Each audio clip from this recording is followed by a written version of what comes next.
Senior सहाफ़ी ओ कालम निगार जावेद फारूकी अपने कालम में लिखते हैं, बैरिस्टर गोहर खान की तहरीक इंसाफ के चेयरमैन के तौर पर नामजदगी के बाद मीडिया पर एक हंगामा बरपा है कि इमरान खान ने खुद को पीटीआई से माइनस कर लिया, या फिर ये कि इमरान ने सियासत में एक गैर मरूफ शख्सियत को पार्टी चेयरमैन नामजद करके बड़े बड़े नामों को नज़रअंदाज कर दिया।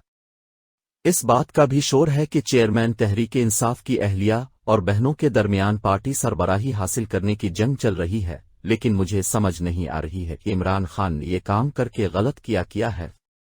ये बात दुरुस्त है कि इस नामजदगी में एक बार फिर इमरान खान ने कमजोर शख्सियात की टीम को साथ लेकर सियासत करने का रिवायती अंदाज अपनाया है, लेकिन ऐसा महसूस होता है कि इमरान खान को पहली बार कोई सियाना मुशीर मिला है जिसने उन्हें हालात की नज़ाकत का अंदाजा दिलाया और ये साहिब मशवरा दिया कि खुद को वक्ती तौर पर पार्टी के आईनी ओहदे से अलग करके कायद के मनसब पर चले जाएं ताकि मुखालिफिन को इलेक्शन में खुला मैदान न मिल सके। इलेक्शन एक्ट के तहत कोई भी सजायाफ्ता शख्स न तो खुद इलेक्शन लड़ सकता है और न ही किसी सियासी पार्टी का ओहदेदार सरबराह रह सकता है, बल्कि सजा याफ्ता शख्सियत की सरबराही में सियासत करने वाली पार्टी को इलेक्शन लड़ने की इजाज़त ही नहीं।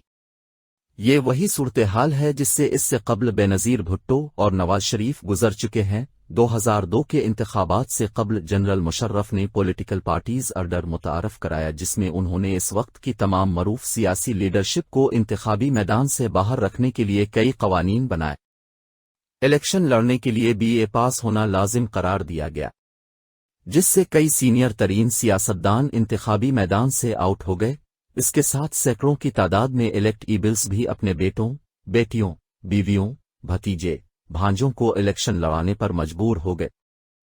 इसी तरह सजा याफ्ता अफराद के लिए किसी भी सियासी पार्टी का ओहदा रखना ममनू कर दिया गया, जिससे बेनज़ीर भुट्टो, नवाज शरीफ, शहबाज शरीफ का तो मुकम्मल तौर पर पता साफ कर दिया गया। इस मौके पर बेनज़ीर भुट्टो ने स्मार्ट चाल चली और उनके वकला ने रातों रात पाकिस्तान पीपल्स पार्टी पार्लियामेंटेरियंस के नाम से मखदूम अमीन फ़हीम की सदारत में एक नई पार्टी इलेक्शन कमीशन में रजिस्टर करवा दी और कहा कि पीपल्स पार्टी इस नई जमात के प्लेटफॉर्म से इलेक्शन में हिस्सा लेगी। दूसरी तरफ मियां नवाज शरीफ ने अपनी जगह मखदूम जावेद हाशमी को मुस्लिम लीग नून का कायम मकाम सदर बनाकर पार्टी को इलेक्शन में उतारा।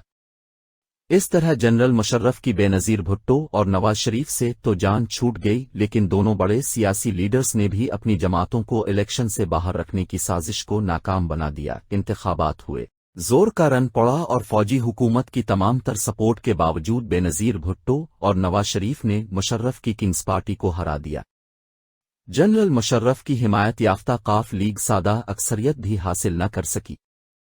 ये अलग बात कि फौजी सरकार ने पीपल्स पार्टी तोड़कर काफ लीग की हुकूमत बनवा दी। माजी के झरोके में झांकने का मकसद ये समझाना था कि आज की सूरत हाल नई नहीं।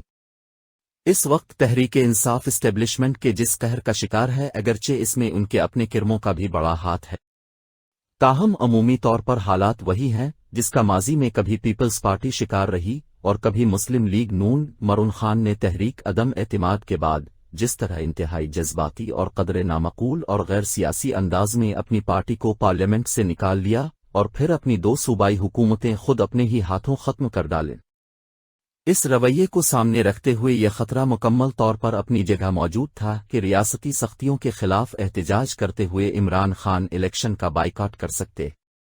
लेकिन इस बार लगता है कि उन्हें कोई अक्लमंद मुशीर मिल गया है जिसने उन्हें हालात को संभालने का मशवरा दिया है।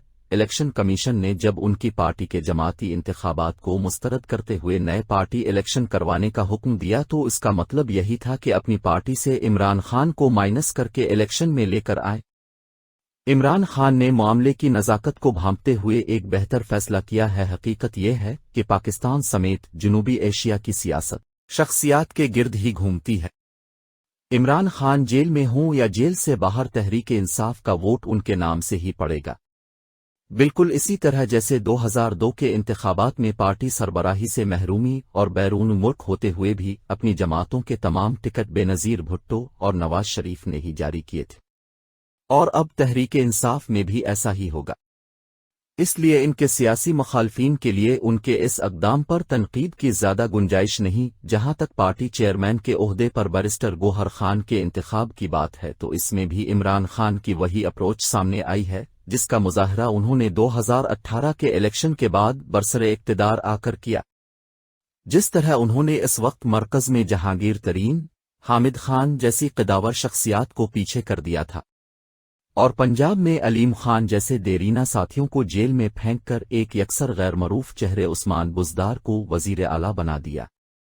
اسی طرح اب پارٹی چیئرمین کے معاملے پر انہوں نے اپنی اہلیہ کی خواہش پوری کی، نہ ہی بہنوں کی باتوں پر کان دھرا۔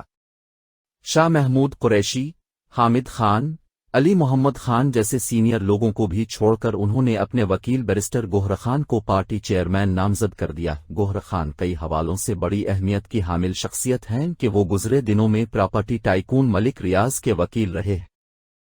عمران خان کے خلاف نیب نے جو تازہ ترین القادر ٹرسٹ ریفرنس دائر کیا ہے، اس کی تمام تر کہانی ملک ریاض کے گرد ہی گھومتی ہے اور اس میں ملک ریاض کا بیان بہت فیصلہ کن اہمیت کا حامل قرار دیا جاتا ہے۔ دوسرے لفظوں میں عمران خان نے ملک ریاض کے قانونی مشیر کو اپنی پارٹی کا سربراہ بنا کر ملک ریاض کو بڑا پیغام دیا ہے۔ دیکھنا ہوگا کہ گوہر خان اس اہم ترین کیس میں عمران خان اور ملک ریاض کے درمیان کوئی کردار ادا کر پاتے ہیں۔ گوہر خان اگرچہ ڈارک ہارس بن کر سامنے آئے ہیں، ان کی نامزدگی سے عمران خان نے اپنی پارٹی کی انتخابی سیاست پر ایک بڑے وار کو بے اثر کر دیا ہے۔ اب دیکھنا ہے کہ وہ اس نئے بندوبست کے ساتھ اپنی پارٹی کو کس طرح الیکشن لڑواتے ہیں۔ انتخابی میدان کی آزمائش ہو یا مقدمات کی بھرمار، گوہر خان کا بھی امتحان ہے کہ وہ عمران خان کے لیے آسانیاں لاتے ہیں یا پھر وہ بھی عثمان بزدار ہی ثابت ہوتے ہیں جو اقتدار کا موج میلہ ختم ہونے کے بعد ایسے غائب ہوئے ہیں جیسے گدھے کے سر سے سیم۔